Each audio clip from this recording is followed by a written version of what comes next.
This show is sponsored by Bitonic. Invest in Bitcoin with ease. Connetti il mondo. Aaron van Wirdum, Bitcoin Magazine, the Netherlands. You started your personal blog back in 2013 to debunk crypto myths. Before that was a trend.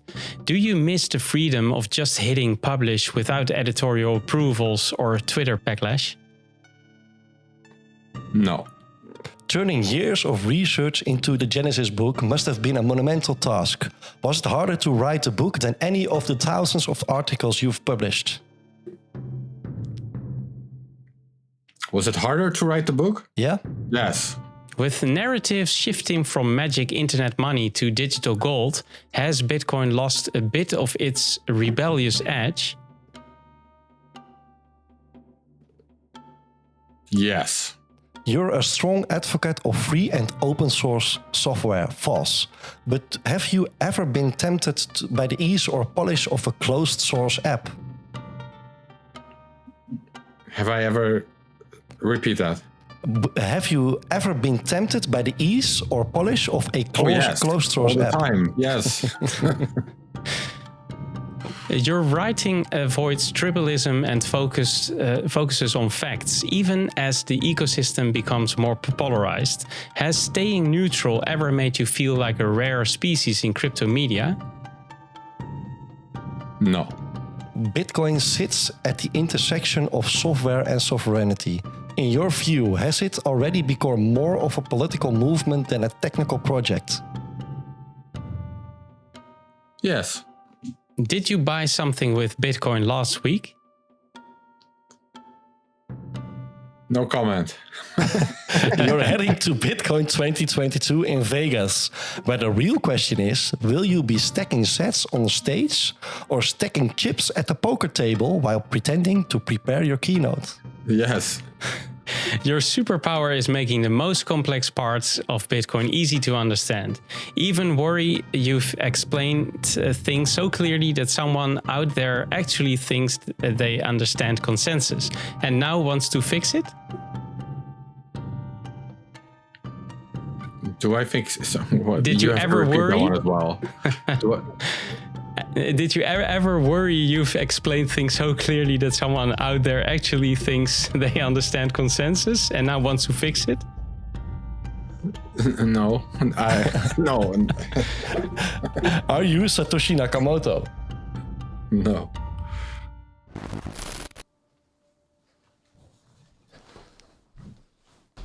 Welcome to the Connect the World Weekly Podcast. I'm Edward. And I'm Steph. We are ready to take you with us into the beautiful world of the Lightning Network. Enjoy the ride.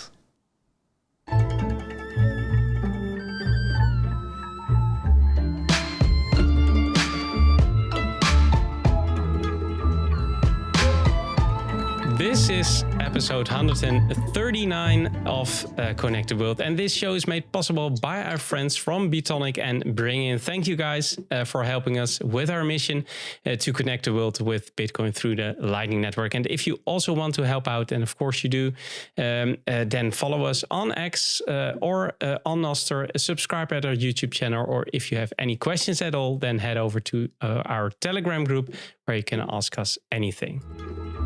Conecta el mundo. Welcome, Aaron. Good to have you on the show. Thanks. We have a fellow Dutchie in the show, Edward. It was a long time ago, was it? Yeah, it is. It is. Yeah, South Africa we had on the show, and that, of course, resembles a little bit of the Dutch language. But no, it's nice to have you on it. I think the last one speaking Dutch was Bart Mol from Satoshi Radio. And that was the 100th episode, or was it? I think so. Yeah. I think so. So we had some festivities. Yeah. Hey, Aaron, we asked you if you did buy something with Bitcoin last week, and you said no comments. So I will ask you this. That was the first one you were going to ask me about. I knew it. So I will ask you this, because in 2 days we have Bitcoin Pizza Day. So I hope you're going to buy something with Bitcoin this week. You can comment on that, right? Yeah, well, they're having an event in Arnhem, right? On Pizza Day. Yeah. Can we actually pay with Bitcoin? Probably, right? Yeah, probably it's Arnhem, right? It's Bitcoin City. Must be possible. Yeah. So I think I'll probably go, and then of course I'll pay with Bitcoin. Yeah, for sure. Yeah. And what's your favorite pizza? Quattro Stagioni is usually the one I go for. Sometimes just a pepperoni or salami. But Quattro Stagioni, I think that's kind of the classic as far as I'm concerned. Yeah. And the actual Bitcoin pizzas, the original ones, they were with only cheese, right? In my memory from the picture that Laszlo No, definitely held. not only cheese. Oh, with pepperoni. No. There was a bunch of stuff on it. I don't remember what exactly. I think he actually listed like the ingredients. But I don't remember what they were, but there was definitely a bunch of stuff on it for sure. Oh yeah, okay. In my memory, there was only cheese, but Would maybe be great because I don't like to actually have stuff on my pizza. Order that one, right, Steph? I see. I have the picture. I have the picture here now, and there's definitely one with only cheese, but one with a lot of stuff on it. So we are both right. Aaron. It was for. Well, I mean, he listed in the message. Laszlo listed in the message what he wanted to have, and I don't remember, like I said, what it was exactly, but I remember there was like a bunch of stuff. Yeah. Cool. Cool. Hey, I think it's interesting, but the question about the narrative shifting from internet money to digital gold, you said Bitcoin lost a bit of its rebellious edge. You acknowledged that. Why, in your opinion? Yeah, I mean, Bitcoin is increasingly going mainstream, right? I think the popular stories, the things that most people are sort of paying most of their attention to, and that's making the news and seems to be garnering a lot of interest, are things like strategic Bitcoin reserves, are like corporate Bitcoin adoption, are these kinds of developments and initiatives, which I would say are, very status quo, basically very status quo friendly. And the stories about Bitcoin as, a censorship resistant form of cash in particular, the type of internet currency that you use to buy illegal things with, which I would never do, or avoid WikiLeaks blockades, or these kinds of things. That is definitely moving more to the background. So I would say that the original rebellious edge is definitely disappearing a bit. Now, whether that's good or not, that is a matter of opinion. No, the of course, thing is that you still can use Bitcoin that way for me. Yeah. And you can, as long as that's possible, I don't really mind strategic Bitcoin reserves or anything like that. But I would say it's important to kind of keep that narrative alive as well, to remember what Bitcoin was originally for. And the reason for that is because ultimately Bitcoin exists because of its users and through its users and the people running the nodes and running the software that ultimately defines what Bitcoin is. The people that use it ultimately define what Bitcoin is.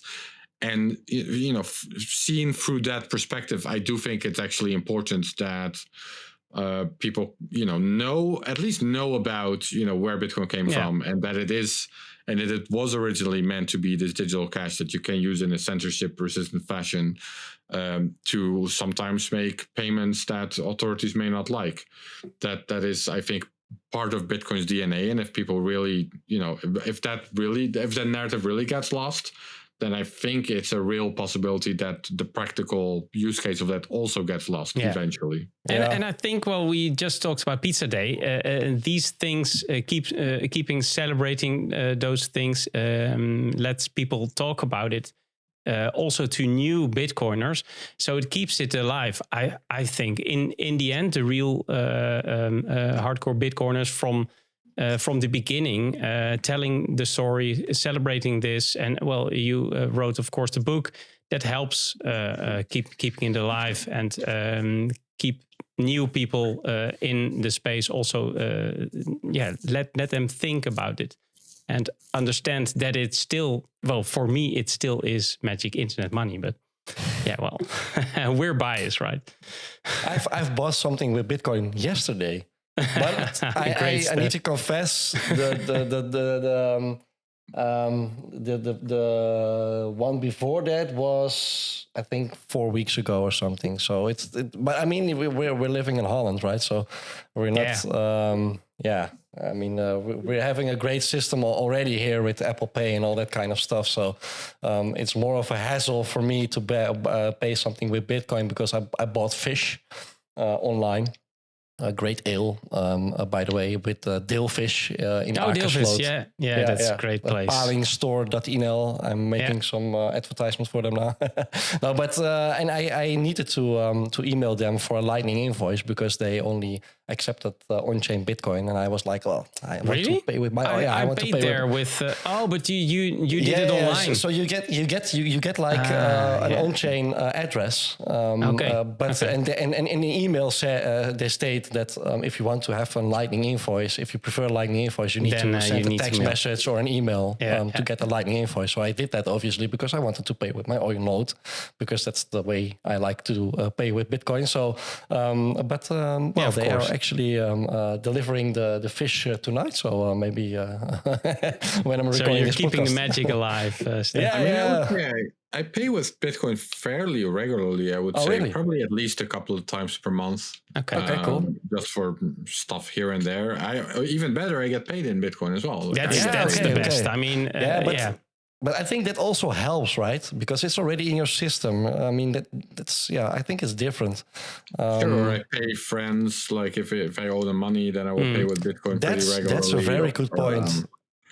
I think every Bitcoin needs to do that. By the way, also it's a great way to orange pilling your friends. If you're going out for dinner and you have to split the bill and you just say, can I pay my part in Bitcoin? I mean, it's just like it's a little, it's not a big amount of money, right? So it's a good conversation starter. That's because I had this strategy a couple of years ago, but I forgot it along the way. But and it's a very long good. time ago, Steph, I still have them here, but.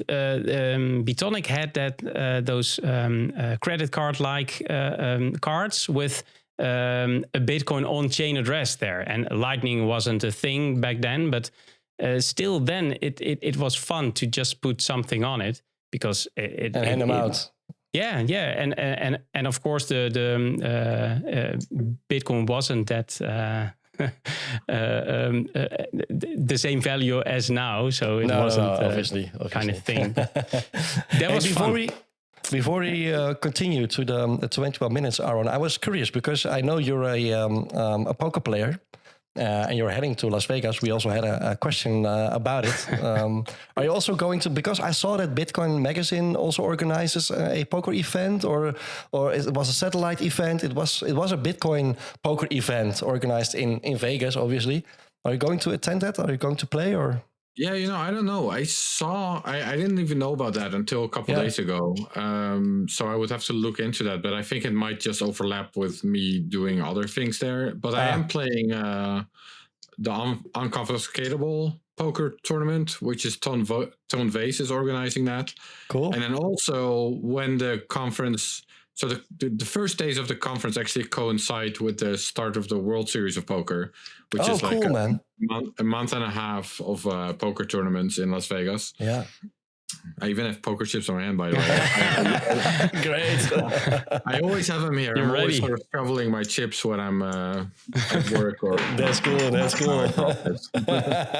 So you're definitely going to play poker. Yeah, that's for sure. Yeah, well, I'll play one or two of the earlier World Series of Poker events, and then Tone Vase's Unconfiscatable tournament, and maybe the Bitcoin Magazine one. I didn't even know that we were maybe doing something ourselves. I have to look into that. Okay, cool. But well, keep us posted. It's definitely my favorite game. Yeah, and I hope you will get a nice prize and be able to stack some more sets even. So, hey, cool. We will keep track of that. Are you ready for the 21 minutes, Aaron? Well, let's go. The 21 minutes is brought to you by BRINGIN, the app to reliably sell and spend Bitcoin from any wallet. Okay, you've talked a lot about this, but we're going to try it some other angle.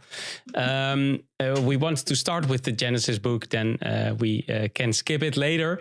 The Genesis book traces Bitcoin back through several critical technological and philosophical routes. I really like the latter one. Could you briefly share why understanding this prehistory of Bitcoin is essential for today's Bitcoin and Lightning Network community? Well, the way I wrote the book, it's the idea. I hope that you can sort of read it I don't know if I would call it layered, but there's. I hope that the book is both interesting for beginners and for people that have been around for a long time. Yeah, OGs. For beginners, I hope that it's interesting because it is a way to understand Bitcoin itself, right? By exploring where Bitcoin came from, the ideas and the projects that preceded it and ultimately led to Bitcoin, and all the sort of components that went into it. I think, it is a sort of way of explaining Bitcoin itself, to really go through that step-by-step process of how it went from early ideas about reforming money and technological innovations, cryptographic breakthroughs, how that step by step led to Bitcoin. And exactly because it has this one step at a time type of approach, I hope that even for a beginner, it's it's like entry level. It starts at the beginning and then ultimately works to Bitcoin. So if you are more of an OG type or someone who already understands everything about Bitcoin, then I hope it's interesting just from a historic perspective, right? Like, I'm very passionate about this thing. Okay, where did it come from? Well, what's the story behind it then? I hope that it can sort of, give a more in-depth understanding of the thing you already care about and already understand. But, it's just, it gives an extra dimension in that sense. And this was for me actually the thing I like most because of the history of proof of work, but also digital, DigiCash and all that kind of stuff. These were things I somehow could relate to in a bit, but not the real history behind it. And that's what I liked the most about the book. And the thing is that you start at the actual beginning of this whole saga and you end up with Bitcoin. So it's connecting everything. Yeah, it's connecting everything. Yeah. And if you think that you will learn something about Bitcoin like we know it now at the first letter of the book, then you're completely wrong. You learn everything about the things that happened before starting with Bitcoin. So that's what I like the most, to be honest. Yeah, so. I've heard that from other people, or it's probably even true for myself as the author of the book. Like, a lot of the topics in the book, especially if you've been around in the Bitcoin space for a while, then you'll probably have heard of them. You know that there was a thing called Hashcash. You'll know that there was a thing called BitGold, or you have heard of them, or that the Austrian economists wanted to reform money, or you've heard of these things. But at least for me personally, and again, I have heard this from people that read it, it wasn't. You didn't have the story yet. You didn't know how one thing led to another and how these things exactly build on each other and which people are involved and what motivate. And so, that's what I hoped to sort of, explain what an actual story is from, how did we go from nothing to Bitcoin, basically. Yeah, very cool. Very cool approach.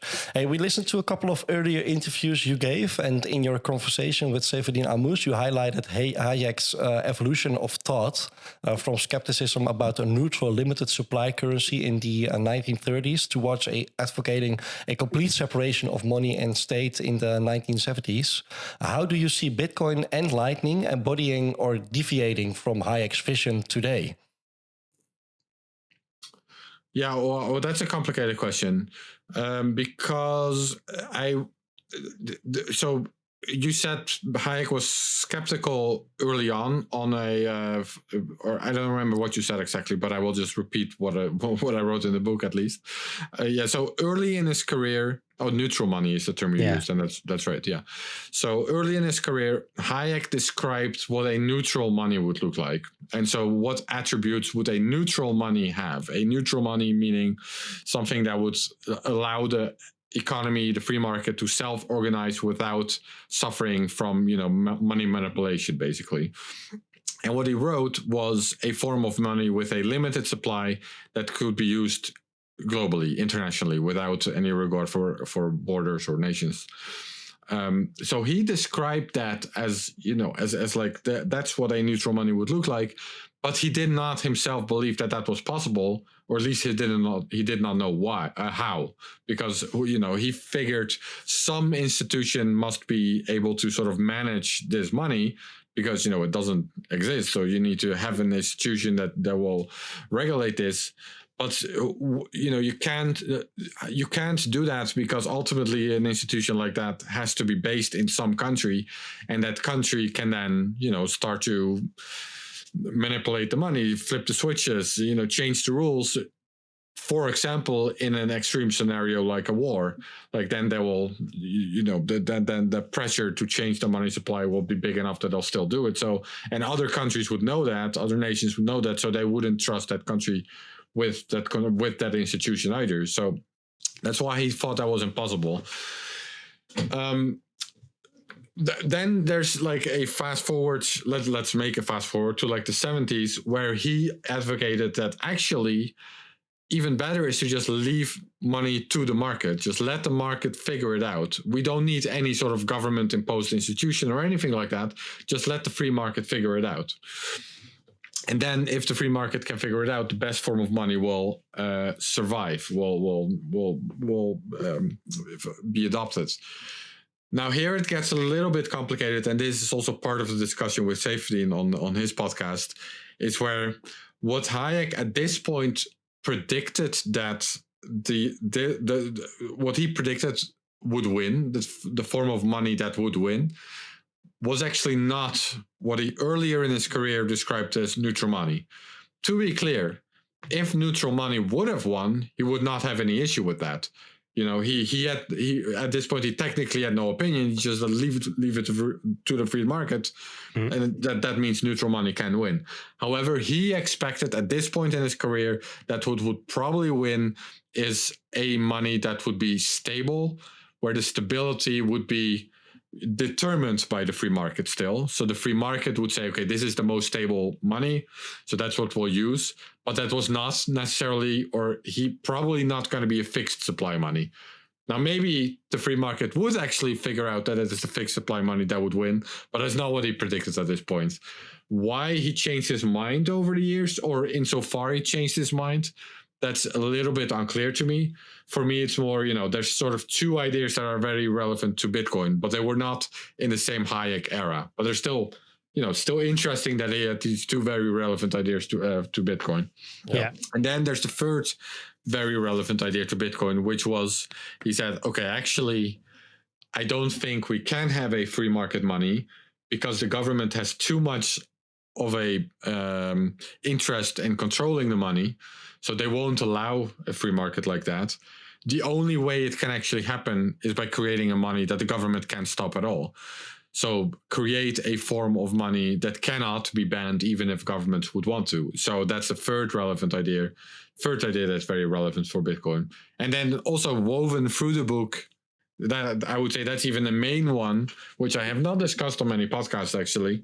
But the main one is this idea of spontaneous order, which I think is also relevant to Bitcoin for a slightly different reason, which is that, the Bitcoin protocol itself consists of individual users that voluntarily decide to use a Bitcoin node of their choosing that enforces the Bitcoin rules of their choosing, and that still finds broad consensus with everyone enforcing the same rules, because that's in everyone's benefit, even though no one is mandated to do that. It's just everyone follows their own interest, and then as a whole, everyone still collaborates and settles on a single set of rules. I agree that that's the most important thing. I think maybe because that's what we wanted to ask you, if the maybe the Lightning Network or any other second layer solution it can be seen also as another layer of spontaneous order built upon Bitcoin, or do I think so? Yeah, I mean the same logic applies there basically, Yeah. right? It's still people, using Indeed. their own the software of their choosing, Yeah. the node that they want to use, and still it finds broad consensus, even though or because everyone's following their own interest. Yeah. Everyone's own interest is to be compatible with everyone else. It's like language, like the classic analogy maybe, which Hayek also used at one point, is language. Like no one is there was never a committee that said, okay, this has to be the grammar of the English language. This is what everyone has to use. I mean, there are, all kinds of scientists and, it's being studied, but no one imposes on anyone what the actual grammar is. The actual grammar has just emerged through people, having a willingness and desire to communicate with each other. So everyone settles on the same set of grammar rules. And in the same way, I would say everyone's settling on the same, set of protocol rules for something like Lightning. Yeah. Yeah. Well, we see that daily, right? All the interoperability between all the solutions there exist, and static invoicing, and that it's so vastly, the space is so big. I mean, just amazing how it works like that. It is, yeah. And talking about the Lightning Network, there's a lot of excitement around integrating Lightning with social media, streaming, and Nostr. Given your historical insights from the Genesis book, what historical parallels or lessons should we bear in mind as these integrations unfold? What kind of lessons should we keep in mind? Well, I will say it's great to see. It's exciting to see, because this is definitely part of the original vision for electronic cash. Like one of the more again, something I don't think I've discussed on any other podcast. One of the more niche projects that I spent some time explaining was Mojo Nation. So Mojo, it's slipping my mind which one was Okay, I think the protocol was Mojo Nation, and then the currency was Mojo, but that makes sense. I think that was what it was. In any case, that was a file sharing system that existed. Was the early 2000s? Yeah, must have been the early 2000s. It was like a very ambitious file sharing system where the idea was that you would basically pay for whatever you're downloading, and then you're paying whoever is uploading. They're getting rewarded for providing whatever it is, music, movies, whatever files they're uploading. So there would be sort of this embedded incentive structure, and that used its own form of digital cash that was very centralized. Was actually the only, or at least the most centralized aspect of that entire protocol. Like the entire idea was that it was supposed to be very decentralized, and that's why they wanted to have the economic incentives. But then paradoxically, the money itself was still managed centrally, and that is even arguably, or I would say, why it went wrong, because at some point the people that controlled the eCash mint, basically, the digital cash money printer, they start to use that to compensate people who felt scammed, or stuff like that was starting to happen, which, this probably was a big mistake because you got inflation. But yeah, it's definitely part of sort of the original idea of wanting to develop electronic cash. Also, of course, things like spam prevention, right? Instead of having centralized spam control mechanisms, just have people pay a little bit to send an email or to visit a website or these kinds of things. So yeah, I really hope that we can see Bitcoin and over Lightning make sense, or also eCash is back, right? The original eCash protocol. Like if we can see Bitcoin being more used for that actually sort of original OG use cases, then I think that would be both very cool and also potentially very useful. Like that could actually serve a purpose that other forms of money are not really able to serve as well. Yeah, true. Yeah. Well, you've explored extensively how digital cash attempts in the 90s, like DigiCash, like you mentioned now, struggled primarily because of centralization. As the usage of the Lightning Network grows and hubs or routing nodes become influential, how concerned are you about potential centralization on Lightning? And how might the community address this proactively, or perhaps some other second layer solution is needed to be able to solve this? Yeah, that's a great question. It's a great question because it's a very important question. Another analogy would be email. The original email protocol is, technically open and decentralized. Yeah. Anyone can run an email server and just email other, email users. But in practice, and that's partly because of that spam problem, which I mentioned, in practice, it's become completely centralized with only, a handful of providers representing the bulk of all email users. And then if you're not using any of these providers, then you have a very big risk that your email is just going to end up in someone's spam folder. The email protocol has gotten very centralized, not because the protocol itself had a problem, but, for practical difficulties. And we see a similar trend with Lightning, right? With, liquidity management is just complicated for most people, including me, by the way. It's just much easier to use a Lightning service provider. LSPs. That's potentially a problem.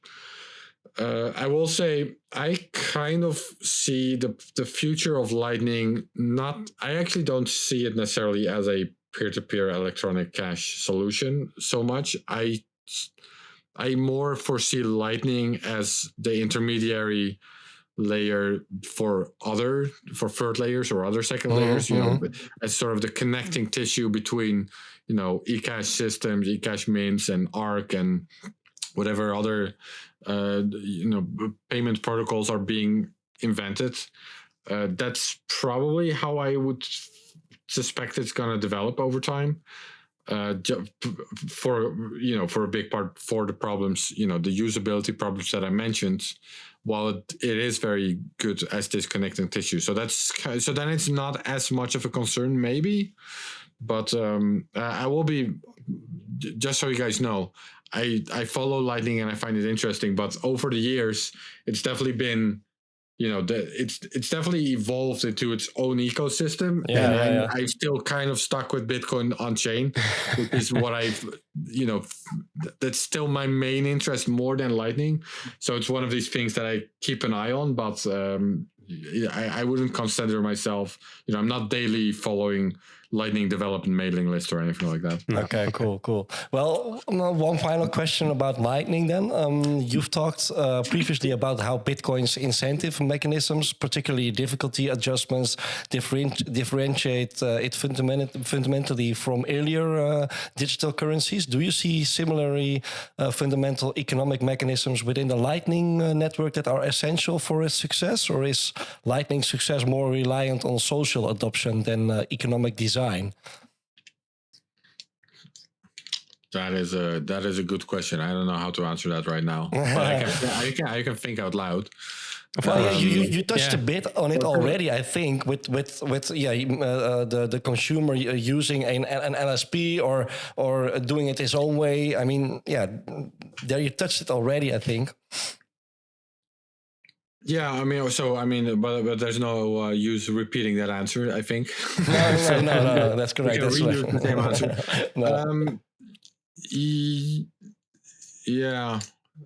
I don't know how to answer this question. Social adoption is so hard for me, and I think social adoption is of course very adopted in places on the earth where people are using it now. But I think maybe they're using it because it's the only thing that exists now, or the easiest thing to deploy and use Bitcoin. I can riff on this. The way I sort of expect the future to unfold, assuming that Bitcoin, grows in relevancy. Or I don't know if expect or hope is the right word here, but at least what I expected, I still hope, is that, on-chain use of Bitcoin will become too expensive for most use cases. Probably, we want to keep nodes affordable. We want to make sure that people can run nodes. That means the block size limit has to be, somewhat reasonable. Whether it's the current limit or there can be an increase, I don't know, but it has to at least be reasonable enough for people to be able to run nodes. So that does mean that people will need to start to use second layer protocols.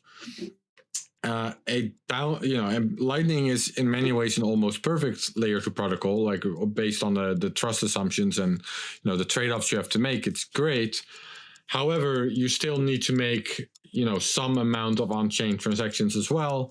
For example, if you want to reshuffle your liquidity or these kinds of things. So then the cost of using on-chain will ultimately eventually start to make its way to Lightning transactions as well. So in a hyper Bitcoinized world, even Lightning transactions are probably going to be too expensive for the really sort of cheap buying coffee types of things. So that's why I would foresee that even Lightning itself becomes more of a settlement network and a connecting tissue for other payment protocols in the future. Yeah. Well, I hear the bell, but maybe Steph. We had a lot of Nostr questions. Maybe the last one, 18, Steph. Yeah, go ahead, man. Go ahead. Yeah. Well, sure. No, it's because you've wrote. We're breaking all the rules today. We're breaking all the rules in consensus, of course. No, but you've wrote a short opinion on Bitcoin Magazine, and I love the title. X is fiat, and you endorse Frank Corvas. He's a political correspondent for Bitcoin Magazine. Invitation to join Nostr, and stating that it aligns better with Bitcoin's original values. And I was thinking, are there any developments or features you hope to see in Nostr? Maybe for some future guests, we can ask him or her that would further enhance its alignment with Bitcoin principles. Or do you think it doesn't uphold Bitcoin principles? Well, I mean, I'll just answer. So, I wrote this thing, Access Fiat. Yeah, I think actually one of the main, I think not even one of the biggest problems of social media, but by extension, I think it's actually one of the biggest problems in the world right now, is that so much of public discourse is being manipulated essentially through algorithms. And these algorithms, mostly are designed to trigger outrage, because that tends to get the views and the clicks and the interactions. And I genuinely think that's, it's distorting our ability to just have human conversations, at least at scale. And I do think we need a solution for that, because it's good to have conversations at scale. It's good to have a global, town square where we can have conversations about topics that affect us all. But if these conversations are constantly being manipulated and pushed into a certain direction, then by extension, the entire society that we live in is being pushed in that direction. So I'm very hopeful that protocols like Nostr can continue to gain adoption. I do think, one of the things I miss on Nostr right now, it's young still, but I do think algorithms can help. Like, they are good. I don't necessarily want to see everything anyone posts all the time, but I want to be able to pick my algorithm. I want to, have my own filtering of what kind of content and conversations I want to see, rather than this being picked by a for-profit company that will inevitably push me in directions that also is gonna rage bait me. And so I've mostly stopped using X. I still post there if I have something promote basically. Your book. But I really use it as a one-way type of medium nowadays. Sometimes I'll respond to people that respond to me, but I spend zero time basically scrolling. It's not your town square anymore. It's not my town square anymore. No, I'm basically Nostra only myself now. Okay, let's finish with that. 世界をつなぐ Okay, Aaron, we have still one question left for you. And the fun thing is, you may choose yourself. So we pre-recorded a question from Pierre Corbin. He is from Flash, or from Jason, and he is from Tando in Kenya. So which one will it be? Let's do the latter one. Okay. The Jason from Tando in Kenya. This is Jason from Tondo in Kenya, and my question to you is, do you believe that financial privacy is a human right? Yes. Hard stop. I knew it. Okay. But you don't want to elaborate, right? But do we need to elaborate on that? I mean, yeah. Can you elaborate on that, Aaron? I mean, it's like it is, right? No, I mean I can. Why would people believe it's not? It's a relevant question because it's one of the main topics in the Genesis book as well. It's the Genesis book basically tells the story of where Bitcoin came from, as we discussed. But there's two main storylines. One is reforming money, and one is regaining privacy. And the original idea behind that is, as we move towards a world where payments are becoming digital, then if any payment can always be, traced, tracked, monitored, studied, and potentially abused, that information, then you end up in an Orwellian society. It's a very scary prospect that someone can always know anything you buy, potentially even censor that. So that is explicitly what the cypherpunks try to prevent. Yeah, that's why they wanted to develop a form of digital cash. Now, digital cash, full privacy, full anonymity, has its downsides as well. It does make certain forms of crime easier. But generally speaking, that is a trade-off that I am willing to make, and that I think society should be willing to make. Privacy is literally a human right for very good reasons. It's a very a society without privacy is a very scary society, and it's critical, I think, to the future of freedom and humanity to preserve privacy in a digital age, and that would include the privacy of payments as well. Yeah. Okay. Yeah. Cool. That's great. Il mondo. Okay, thanks again, Aaron. Where can people follow you? And we were told that the book is now also translated into Dutch, so we have a lot of Dutch people listening to this podcast. And there's an audio version also. There's an audio version, so maybe we can start there. Where can people buy the book still, and also the Dutch version for now? And where can people follow you in general? So the book is called the Genesis book, and the Dutch translation is called Het Genesis book. Great. You can find it on the Bitcoin Magazine store, Amazon. If you're in the Netherlands, you can find it on the Bitcoin Brabant website, where you can buy it with Bitcoin. Bitcoin Magazine store, you can also buy it with Bitcoin. And the audiobook you can find on Audible. Yeah, Audible. Also. And where can people follow you, you personally? Potentially other bookstores as well. Yeah, cool. And me, myself, X. I love X. Find me on X. No, what's your Nostrdam file? What's your pub key? Is, but you can go to my X account and then I link to the Nostrdam. Great. But I think like on Primal, I'm just at Aaron Van W, right? That's at Aaron Van W. That's the same on Twitter. I think that's right. It's my handle everywhere, basically. Yeah. Aaron Van W. Because there's no fake Aaron on Nostr still. I haven't seen one. Okay. There were a ton of fake Aarons on X. But, yeah. I've not seen a fake one on Nostr, I think. Okay. Luckily. Thanks again, Aaron. And thank you. Yeah, for everybody else, thanks for listening in. And of course, thanks to everyone helping to connect the world with us. If you like our content, then please support us in our mission. Visit our website, connecttheworld.live, where you can also make a donation if you want, and subscribe, like, and share our content on your favorite platform. So remember, we need you to complete our mission, connect the world. And so keep those nodes running, sats flowing, get yourself a copy of the Genesis book, and see you all next week on this same Lightning channel. Adeus, Later, Aaron. Aaron. Bye-bye.